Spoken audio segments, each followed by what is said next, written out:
Hello दोस्तों, welcome back to our channel. तो जैसा कि हमने पिछले एपिसोड में देखा था कि डूई के थप्पड़ की वजह से जोजो को होश आ गया था और यहीं से नेक्स्ट एपिसोड की शुरुआत होती है, जहां जोजो विवियन और डूई को देखकर बहुत ही ज्यादा हैरान हो गई थी और वो उसी पल उठते हुए गुस्से से उन लोगों से कहती है कि तुम लोग यहाँ पे क्या कर रहे हो और मैं यहाँ पे कैसे आई। और ये कहकर वो डूई की तरफ देखते हुए कहती है, तो क्या तुम मुझे यहाँ पर बचा के ले आए हो। और ऐसा कहते ही जोजो को वही पल याद आता है जब उस मोस्टर ने जोजो के ड्रैगन को खा लिया था और अपने ड्रैगन के बारे में सोचकर जोजो बहुत ही ज्यादा सैड हो गई थी और वो अपने ड्रैगन का गुस्सा डूई और विवियन के ऊपर निकालते हुए कहती है कि ये सब तुम लोगों की वजह से हुआ। अगर तुम लोग मुझसे बचकर नहीं भागते तो मैं तुम लोगों का पीछा ही नहीं करती और अगर ऐसा होता तो आज मेरा ड्रैगन ऑर्किड बिल्कुल पूरी तरह से ठीक होता। पर अब मैं तुम लोगों को भी जिंदा नहीं छोड़ूंगी, मैं तुम दोनों का भी वही अंजाम करूंगी जो मेरे ड्रैगन के साथ हुआ है। और ये कहकर जो वहाँ पे अपनी उसी मैजिकल फ्रूट को ढूंढने लगती है, जो देखकर डूई उसकी मैजिकल फ्रूट को बाहर निकालते हुए कहता है, कहीं तुम इसे तो नहीं ढूंढ रही। ये देखकर जो डूई के ऊपर गुस्सा करते हुए कहती है, ओ तो तुम एक चोर भी हो। जिसपे डूई उससे कहता है कि हम लोग दोस्त तो है नहीं, हम तो दुश्मन है, इसलिए मैंने तुम्हारे उठने से पहले अपने बचने का इंतजाम कर लिया था। जिसपे जो अपनी सिस्टर विवियन से कहती है, कम ऑन विवियन, क्या तुम भूल गई हो कि मैं तुम्हें अपने ड्रैगन और मैजिकल फ्रूट के बगैर भी हरा सकती हूँ। तुम तो मुझे तब भी नहीं हरा पाती थी जब हम दोनों बच्चे थे। प्लीज अपने इस बेवकूफ दोस्त को भी इस बारे में बताओ। पर छोड़ो, तुम इसे क्या बताओगे, मैं खुद ही इसे दिखा देती हूँ। और ये कहकर जो वहाँ पे अपनी स्पिरिचुअल एनर्जी का यूज करते हुए मैजिक करने की कोशिश करती है, लेकिन यहाँ पे उसका भी मैजिक काम नहीं करता और वो भी काफी तेजी से नीचे गिरने लगती है। लेकिन विवियन ने जंप करते हुए जाकर उसे पकड़ लिया था और अपनी स्पिरिचुअल एनर्जी का यूज करने की वजह से जोजो की हालत अब और भी ज्यादा खराब हो गई थी और वो अपने हाथों को देखते हुए कहती है कि ऐसा कैसे हो सकता है, मेरा मैजिक काम क्यों नहीं कर रहा। जिसपे विवियन अपनी सिस्टर को बताती है कि सिर्फ आपका ही नहीं, मेरा भी यहाँ पे मैजिक काम नहीं कर रहा। तभी डूई विवियन के पास आते हुए उससे कहता है, बेवकूफ कहेंगी, तुम अपनी इस दुश्मन के साथ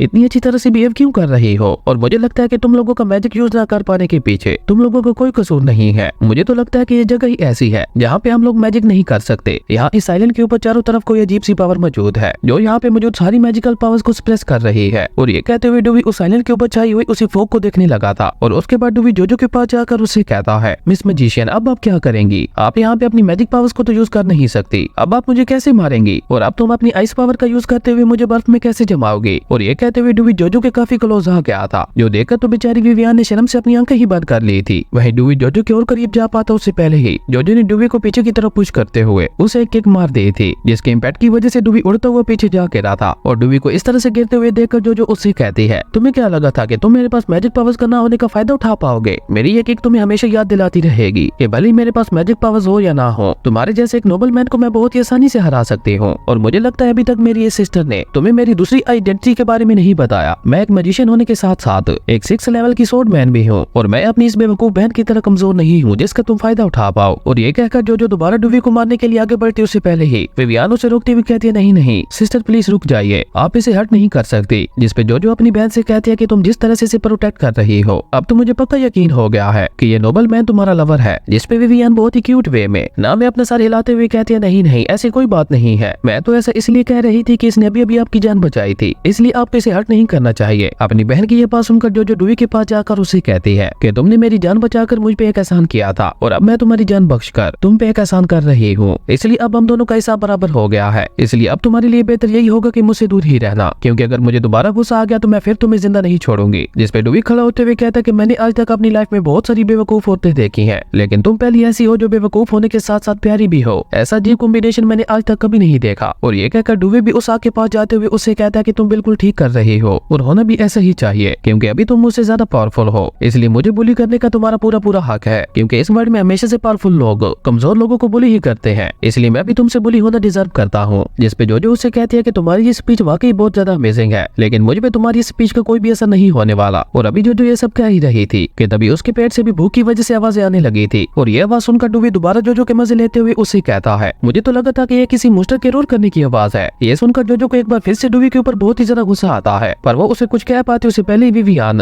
उसे वही पेड़ की टहनी देते हुए कहते हैं कि आप इसे खा सकती हैं। जिसपे जो बहुत ही एटीट्यूड में कहती है, ये क्या बकवास है, मैं इसे नहीं खाने वाली। और वो डूई की तरफ देखते हुए कहते हैं, तुम ये क्या खा रहे हो, मैं भी यही खाना चाहती हूँ। और ये कहकर जो जबरदस्ती डूई से वो फ्रूट छीन कर खाने लगती है, लेकिन उसका टेस्ट इतना ज्यादा बेकार था कि एक की बाइट में जो ने उसे फेंक दिया था। और वो डूई पे गुस्सा करते हुए कहते हैं कि तुम ऐसी बकवासी चीज कैसे खा रहे थे। तो दोस्तों अब आप लोगों को पता चल गया मैंने क्यों कहा था कि हर बुरी चीज दिखने वाली बुरी नहीं होती। डूई ने भी पहले विवियन का भला सोचते हुए उसे वो फ्रूट खाने के लिए नहीं दिया था। और तभी विवियन अपनी सिस्टर से कहती है, सिस्टर आप प्लीज बुरा मत मानिए और आप ये पानी पी लीजिए। पर जैसे ही जो वो पानी पीती है तो उसे बहुत ही ज्यादा स्मेल आ रही थी, जो देखकर जो एक बार फिर से गुस्सा करते हुए कहते हैं कि ये किस तरह का पानी है। जिसपे डूई उसे बताता है कि ये मेरे जूतों में स्टोर किया हुआ पानी है। डुवी की ये बात सुनकर जो वहीं पे उल्टियां करने लगी थी। तभी विवियन डुवी से कहती है कि तुम मुझे इतनी ज्यादा डिलीशियस ट्री रूट्स खाने के लिए देकर खुद ऐसे बेकार से फ्रूट क्यों खा रहे हो। जिसपे डुवी उससे कहता है लिटिल सिली गर्ल, यहाँ पे सिर्फ मैं ही एक मैन हूँ, इसलिए एक मैन होने के नाते मुझे यहाँ पे तुम्हारी केयर तो करनी ही होगी। तभी जो दोबारा डुवी के पास आकर उसके ऊपर गुस्सा करते हुए कहती है वो तो तुमने ऐसी प्यार भरी बातें करके मेरी इस बेवकूफ बहन को फंसाया है। जिसपे डुवी जो से कहता है कि अगर ऐसा है तो फिर तो तुम भी एक फीमेल रोबर से कम नहीं हो और तुम तो इतनी ज्यादा घटिया होगे। तुम तो इस मामूली से मोस्टर को पाने के लिए अपनी बहन को ही हर्ट करने वाली थी। डुवी की ये बात सुनकर जो को बहुत ज्यादा गुस्सा आता है और जैसे ही वो दोबारा डुवी को मारने के लिए अपना हाथ आगे बढ़ाती है तो डुवी उसके ऊपर गुस्सा करते हुए उससे कहता है मेरी बात सुनो, मैं तुमसे ये बात आखिरी बार कह रहा हूँ, अभी हम इस सिचुएशन में नहीं है कि तुम यहाँ पे बैठकर नखरे करो। अगर फिर भी तुम्हें ये खाना और पानी अच्छा नहीं लग रहा तो फिर तुम खुद ही जाकर अपने लिए खाना और पानी ढूंढ सकती हो, क्योंकि यहाँ पे कोई भी इतना फरी नहीं है कि वो तुम्हारे लिए इतनी दूर से खाना और पानी ढूंढ कर लाए। अगर तुम यहाँ पे सर्वाइव करना चाहती हो तो तुम्हें यहाँ पे अपना ख्याल खुद ही रखना होगा। डुवी की ये बातें सुनकर जोजो को भी एहसास हो गया था कि अभी वो किस कंडीशन में है, इसलिए वो भी चुप कर गई थी। जो देखकर डुवी आगे बढ़कर उसे अपने बारे में बताते हुए कहता है कि मेरा नाम डुवी है और मैं लियोलिन फैमिली के किंग का बेटा हूँ और उसी के साथ मैं इंपीरियल सिटी हाई कमांड का वाइस प्रेसिडेंट भी हूँ। और ये कहकर डुवी बिल्कुल एक नोबल मैन की तरह बिहेव करते हुए कहता है मिस क्या मैं आपसे आपका नाम पूछ सकता हूँ। जिसपे जोजो उसे बताती है कि मेरा नाम जोआना है, लेकिन विवियन डुवी को बताती है कि आप इसे प्यार से जोजो भी बोल सकते हैं। लेकिन जोजो गुस्सा करते हुए कहती है नहीं, मुझे इस नाम से सिर्फ मेरे फैमिली मेंबर्स ही बुला सकते हैं। जिसमें डुवी कहता है कि मिस जोआना जैसी आपकी मर्जी, और अब क्योंकि हम लोग एक दूसरे को अच्छी तरह से जान गए हैं तो अब टाइम है यहाँ से बाहर निकलने का, इसलिए अब हम तीनों को मिलकर काम करना होगा ताकि हम लोग जल्द से जल्द यहाँ से निकल पाए। जिसपे जोजो उससे पूछती है कि कैसा काम और हम यहाँ से बाहर कैसे निकलने वाले हैं। जिसपे डुवी कहता है कि उसके लिए मेरे पास एक प्लान है। उसके बाद हमें लियोलिन फैमिली के किंग मेंशन का सीन दिखाया जाता है, जहाँ पे एक गार्ड आकर किंग रेमंड को बताता है कि यंग मास्टर डुवी उन दोनों फीमेल मैजिशियंस के साथ कहीं खो गए हैं और हमने उन्हें सिटी के चारों तरफ ढूंढ लिया है। और सिर्फ इतना ही नहीं, हमने हर छोटे बड़े आइलैंड के ऊपर जाकर भी उन्हें ढूंढा है, लेकिन उसके बावजूद भी हमें उनके बारे में कोई भी खबर नहीं मिली और ना ही किसी को उन लोगों के बारे में पता है कि वो लोग कहाँ गए हैं। उस गार्ड की ये बात सुनकर तो बेचारे डुवी की माँ और भी ज्यादा परेशान हो गई थी। वहीं किंग रेमंड अपने उस गार्ड से पूछते हैं कि क्या तुम लोगों ने उसे ओशियन वाले आइलैंड पे जाकर ढूंढा। जिसपे वो गार्ड कहता है नहीं, अभी तक हम वहाँ पे नहीं गए क्योंकि वो आइलैंड थोड़ा अजीब है, इसलिए कोई भी उस तरफ नहीं जाना चाहता। जिसपे किंग रेमंड उससे कहता है कि तुम लोग अपने साथ शिप्स लेकर उसी आइलैंड की तरफ जाओ उसे ढूंढने के लिए, पर वहाँ जाते हुए तुम लोग इस बात का खास ख्याल रखना कि उस आइलैंड के बारे में अफवाह है कि उस आइलैंड के समंदर के बीचों बीच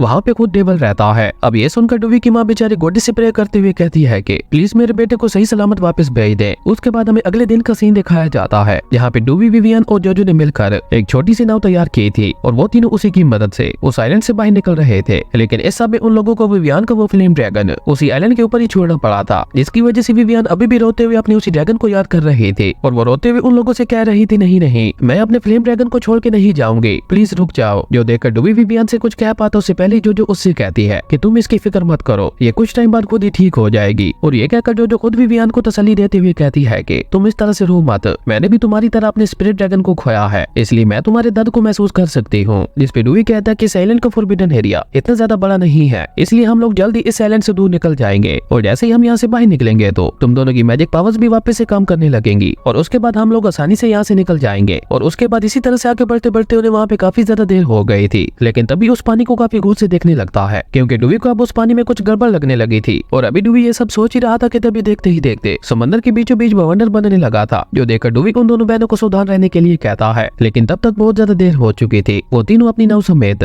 उसी बवंडर के अंदर चले गए थे और देखते ही देखते वो समंदर के नीचे जाते हुए पूरी तरह से उस पानी में डूब चुके थे। और जब उन तीनों को दोबारा होश आता है तो वो तीनों खुद को एक अलग ही जगह पे पाते हैं और अभी वो लोग उस जगह के बारे में सोच ही रहे थे कि तभी उन लोगों को वहाँ पे किसी की बहुत ही डरावनी हंसी की आवाज आती है, जो सुनकर जो वहाँ पे चिल्लाते हुए कहती है कौन है वहाँ पे। जिसपे वही हंसने वाला पर्सन उनसे कहता है वेलकम टू डेविल केव, पिछले हजारों सालों में तुम तीनों पहले ऐसे हो जो इस डेविल केव तक पहुँच पाए हो। जिसपे डुवी उससे कहता है कौन हो तुम और हम लोग कहाँ पे हैं और हम लोग यहाँ पे कैसे पहुँचे। और अभी डुवी ये सब कह ही रहा था कि तभी वहाँ पे ब्लैक ऑरा फैलने लगता है, जिसने देखते ही देखते एक डेविल का रूप ले लिया था। और वो डेविल उन्हें बताता है कि मेरा नाम क्रिस है और मैं डेविल के एक सर्वेंट हूँ और मैं अपने डेविल मास्टर की तरफ से तुम सभी का यहाँ पे वेलकम करता हूँ। जिसपे डुवी भी उसे अपना और उन दोनों का नाम भी बताता है और उस डेविल से पूछता है कि तुम्हारा मास्टर कौन है, तुम्हारा मास्टर। जिसपे वो डेविल झुकते हुए कहता है कि तुम जरूर मेरे मास्टर का नाम जानते होगे क्योंकि उनका नाम बहुत सारी बुक्स में लिखा गया है और जगह जगह पे लोगों ने अलग अलग नाम से जानते हैं, लेकिन उनका एक नाम ऐसा है जिसके बारे में सभी लोग जानते हैं और वो है डेविल। और ये कहते हुए उस डीमन के फेस पे भी एक डेविल स्माइल आ गई थी। और इसी के साथ हमारा ये अमेजिंग एपिसोड यहीं पे खत्म हो गया था और अब से ये सीरीज बहुत ही ज्यादा अमेजिंग होने वाली है। अगर आपको ये वीडियो अच्छी लगी तो लाइक करते हैं और अगर चैनल पे नए आए हो तो सब्सक्राइब करते जाना। तो मिलते हैं एक नई वीडियो में, तब तक के लिए बाय।